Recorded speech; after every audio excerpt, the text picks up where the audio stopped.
உங்களில் அநேகருடைய வாழ்வில் ஜெபம் இருக்கு, ஆராதனை இருக்கு, வேத வாசிப்பு இருக்கு. ஆனால் அநேகருடைய வாழ்வில் என்ன இல்லை? சமாதானம் இல்லை. எப்படி இருக்கு? ஏதோ வாழ்கிறோம். பொட்டப்பட்ட கேட்டா கெட்டி கொடுத்துட்டாங்க, என்ன செய்ய? அப்பா அம்மாவுக்காகையாவது என்ன செய்யணும்? வாழணும்.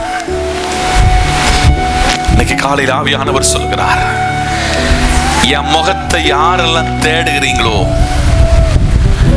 அவங்களுக்கு என் பிரசன்னம், என்னுடைய மகிமை, என்னுடைய தேஜஸ் அவங்களை அப்படியே ப்ரொடெக்ட் பண்ணி அவங்களுக்கு கொடுக்கிறது சமாதானம். நிறைஞ்ச இடத்துல அடிக்கடி நான் சொல்லுவேன், அடுத்த நிமிடத்தில் ஆண்டவர் உறங்குவதற்கான ஒரு கிருபை தந்திருக்கிறார். எத்தனையோ பிரச்சனைகள், போராட்டங்கள், ஊழியத்துல, குடும்பத்துல, உறவுகளில, பழகுறவங்களிடத்துல பெரிய ஸ்ட்ரகிள் இருக்கிறது. ஆனால் என்னுடைய நேசருடைய பிரசன்னத்தை நான் நோக்கி பார்க்க சொல்ல, இதெல்லாம் லெகுவாக்கி என்னை சமாதானமாக வாழ வைத்திருக்கிறார்.